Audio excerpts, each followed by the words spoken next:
It is more or less like this. The fire is up there, and I am watering the tree down here. I won't put out this fire as I am. I need to act where the problem and weakest link exist, not the way I'm currently doing it. So, I have several weaker links you guys are seeing there, but I have to ask, in this patient it could be the heart. In this patient it may be the liver.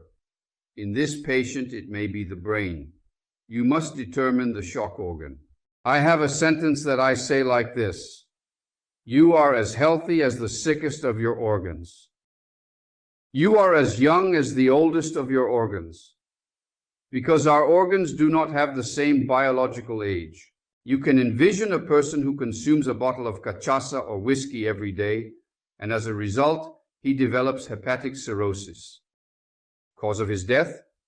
Liver. His heart may be healthy, but without a liver transplant, his functioning kidney will fail and he will die. He will die because in this case his problem is the liver. So when evaluating someone or yourself, you have to see, where is my weak point?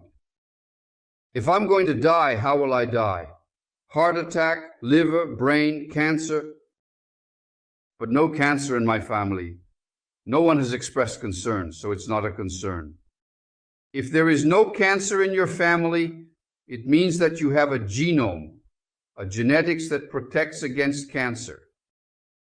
If no one in your family has died suddenly and from the heart, it means you have a heart that is not a shock organ.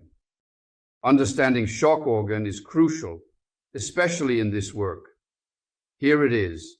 You can see the faucet open, water gushing out, overflowing, people trying to clean and dry the floor. We call it a towel dry. Do you think that'll solve anything? No. What's falling there metaphorically is the symptom. Is the disease there? The faucet is open, and the symptomatology that is wetting the entire floor, and then I come with medicine, a medication, a drug, and I will try to dry that up. Is this the famous ice melting, right? That's the story. In your car, on your car's dashboard, a little red light came on saying there is a problem with the brake oil. To change the brake oil, you go there and turn off the little light. Did you solve the problem? Absolutely not. The small light was present as a symptom, indicating, oh, your brake oil needs to be changed. But if you just turn off the light, on the contrary, you have become more dangerous now. Sometimes disease comes with symptoms. If you care for symptoms, my blood pressure is high, I'll use meds to lower it. But why is your blood pressure high? Because you lack vitamin D3, you lack magnesium, you have hypothyroidism. Were you born with high blood pressure? No. If you were not born with high blood pressure, what occurred? What caused it? Is it useless to take medicine forever now? Isn't it better to go there and change the brake oil? That there only disappears what is there, naturally. That it was just a symptom the brake oil was not good. Did you understand the difference between the drug approach and the natural approach that we are going to propose here? It's different. The light went out, but now it's off due to replacing the brake oil. Did you comprehend the dissimilarity? Brutal, correct? That is it. These two siblings, they possess the identical genome. The same genetics, the same DNA, only the expression of this DNA, which is called epigenetics, is called epigenome. Their genome is the same. The epigenome is dissimilar. Consequently, they possess dissimilar epigenomes with unique characteristics. So it is possible for this one who is obese to become like the other one again. She must take the same route, it'll just be longer. Health goes on horseback, returns on foot, you know? Proceed on horseback and return on foot. However, that is precisely demonstrating the influence of epigenetics. Because the genome does not control biology, the epigenome controls biology. Search on internet, see what epigenome, epigenetics, gene expression are, understand it even better. Look, here again, two sisters, same DNA, with diverse gene expressions, with different epigenetics. Her face, you see, they are identical twins. They have the same DNA. They are, in quotation marks, identical as far as the genome is concerned. Epigenetics, where identical twins, monozygotic, don't have the same fingerprints, but only similar ones at birth, due to staying in different positions in the uterus. One stayed in a better position for blood supply to reach uterus, the other in a worse state. Well, here I have a gene that is turned on, and here I have a gene that is turned off. You must understand that I can turn a genre on or off. There are mechanisms, for example, for me to connect to a genre. To disable a genre or enable a genre. If I disable an undesirable gene, I employ methylation process. No need to worry in bio terms, but for now you must understand that I can turn off an undesirable gene. I have a cancer-causing gene. I can go there and silence it. Or I can turn on, activate a desirable gene, that I am easily intoxicating myself. I have difficulty detoxing my body. Something that doesn't harm another person harms me. I'll go there and activate it, that gene, make it turn on.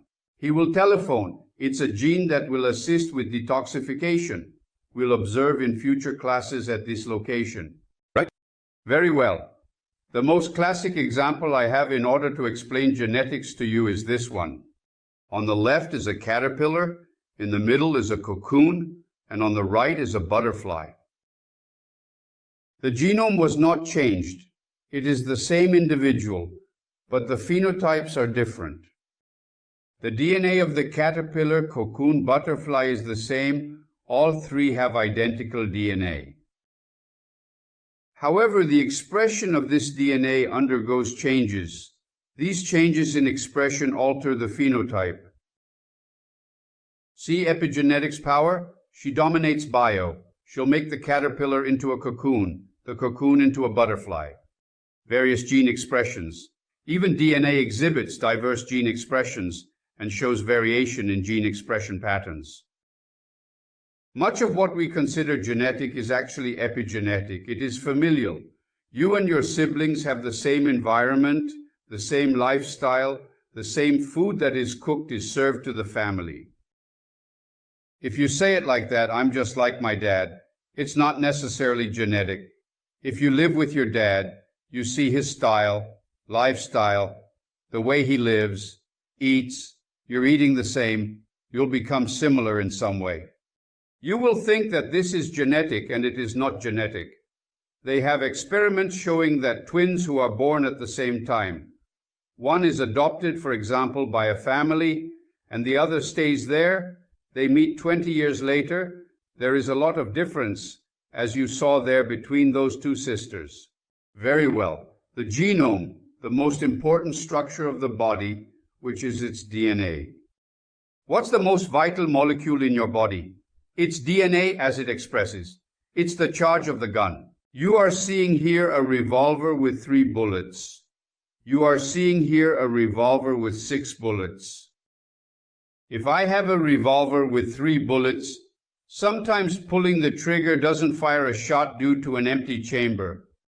Now, if I have a 6-bullet revolver and I pull the trigger, I'm sure it will shoot because they all have a bullet.